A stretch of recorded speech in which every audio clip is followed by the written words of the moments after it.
Hello সবাইকে, আমি Arpita's world থেকে বলছি।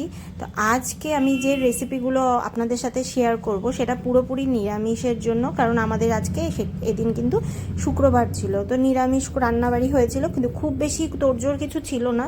সাধারণভাবে কিছু রান্না করেছিলাম, সেটা হলো ঢেঁকির শাক, আর করেছিলাম অড়হরের ডাল, আর ভাজা অল্প করেছিলাম।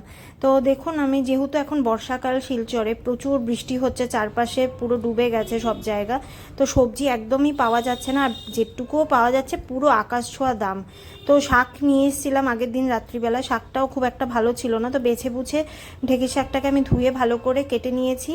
তো এখানে আমি ফোড়নটার জন্য দিয়েছি হচ্ছে এখানে সাদা সর্ষে ফোড়ন আর কাঁচা লঙ্কা, আর দেব রসুন কুচি। কেউ যদি রসুন কুচি না খেতে চায় তো না খেতে পারে, কিন্তু আমি দিই, আমার এটার গন্ধটা ভালো লাগে।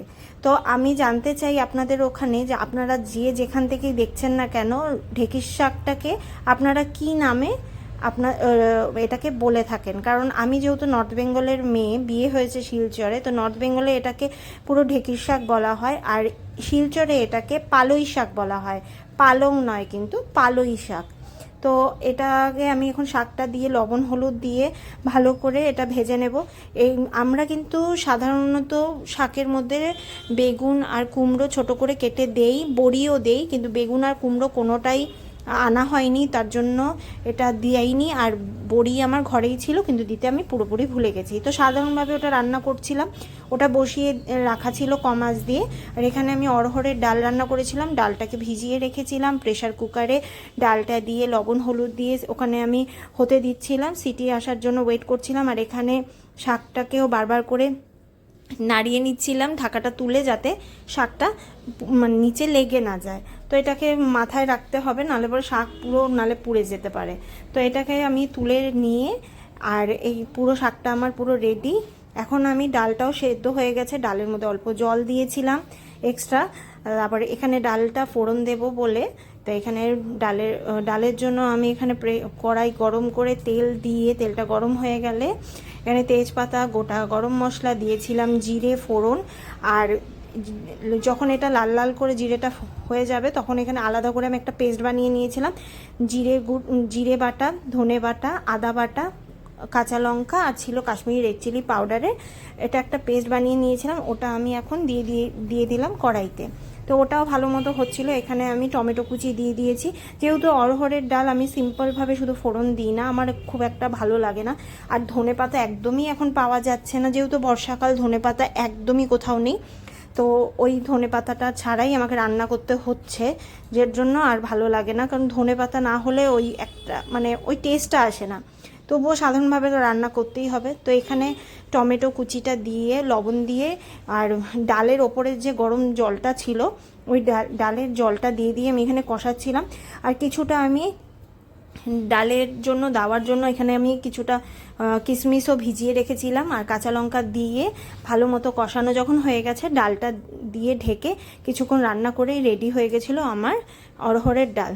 তো আমি আর তারপরে বাকি সব কাজ, ঘরের সমস্ত কাজকর্ম করে, স্নান করে, ছেলেকেও সমস্ত কিছু করিয়ে ওকে ঘুম পাড়িয়ে দিয়েছি। বিকালে উঠে কালকে যেহেতু এনেছিলাম সবজির সাথে একটু আনারস, এখন তো আনারসেরও সিজন চলছে, তো প্রচুর আনারসও বিক্রি হচ্ছিলো, তো আনারসও নিয়ে আসা হয়েছিল। তো আনারস ছেলেকে কেটে দিচ্ছিলাম। তো আনারসটা আমি কিন্তু যখন খাই ছেলেকে সিম্পলভাবে দিই, তো আমরা যখন খাই একটু বিট লবণ ছড়িয়ে খাই, তো খুব টেস্ট লাগে। আপনাদের কেমন লাগে অবশ্যই জানাবেন। তো এই বিকেলবেলা একটু বৃষ্টি নেমেছিল, একটু বৃষ্টি কমতে না কমতে ঘরে কিছু জিনিসের দরকার ছিল বলে আমরা স্মার্ট বাজারে চলে এসেছি। তো এখানে স্মার্ট বাজারে তো সবসময় আসতে থাকি, সেরকম কিছু দেখানোর নেই, এর আগেও দেখিয়েছি। তো এখানে আসলে আমার সত্যি কথা বলতে আমার বাড়িতে যেতে ইচ্ছে করে না। তো এখানে এসেছিলাম যখন, এই ব্রিটানিয়ার একটা নতুন কেক এখন বেরিয়েছে, খুব টেস্টি, কিন্তু আই থিঙ্ক 65 রুপিস এখন দাম, কিন্তু খুবই টেস্ট। তো ওটা আর কেনা হয়নি, কিছু জিনিসপত্র কিনে আমার বড় ওখানে বিলিং করছিল। তো সাইডে আজকে একটা জিনিস দেখাবো আপনাদের। এইখানে ছিল সুভাষা বলে একটা নতুন মিষ্টির দোকান, এখানে কয়েক মাস হবে হয়তো, বা রানিং হয়তো 1 মাস চলছে, 1 বছর ধরে চলছে। তো এই দোকানটার মিষ্টি জাস্ট অসাধারণ, মানে আমি যত মিষ্টি খেয়েছি এর মধ্যে ওয়ান অফ দ্য বেস্ট মিষ্টি পাওয়া যায় এখানে, মানে আমার টেস্ট করা সব থেকে ভালো মিষ্টি এখানে মানে শিলচরের মধ্যে পাওয়া যায় সুভাষা। কারণ এটা একটা মারোয়ারি দোকান, আই থিঙ্ক নন বেঙ্গলি তো দোকান জানি, কিন্তু মারোয়ারি কি পাঞ্জাবি সেটা আমি ঠিক বলতে পারছি না, কিন্তু মানে এত টেস্ট বলার মতো না। তো আমি এখানে নিয়েছিলাম কাজু পেস্তার রোল দুটো, আর নিয়েছিলাম আমার ছেলের সব থেকে ফেভারেট কাজু বরফি। ও কাজু বরফি ছাড়া সেরকম কোনো মিষ্টি খায় না। আর ছানার একটা মানে পেস্তা একটা মিষ্টি ছিল, একটু রেঞ্জটা হাই এই দোকানের, কিন্তু ভীষণই টেস্টি, সমস্ত কিছু ঘিয়ের ভাজা থাকে আর খুব টেস্ট, মানে মুখে বলে বোঝাতে পারবো না। তো আজকের মতো ভিডিওটা এখানেই এন্ড করছি। দেখো মিষ্টি নিয়েও চলে এসেছি। তো এখানে কী কী মিষ্টি আমার ছেলে খাওয়া শুরু করে দিয়েছিল। তো আপনাদের কেমন লাগলো আমার ভিডিওটা তো অবশ্যই জানাবেন, ভালো লাগলে লাইক কমেন্ট এবং শেয়ার করবেন, আর পারলে সাবস্ক্রাইব অবশ্যই করে দেবেন, আমার পাশে থাকবেন। তো আজকের মতো ভিডিওটা এখানেই এন্ড করছি।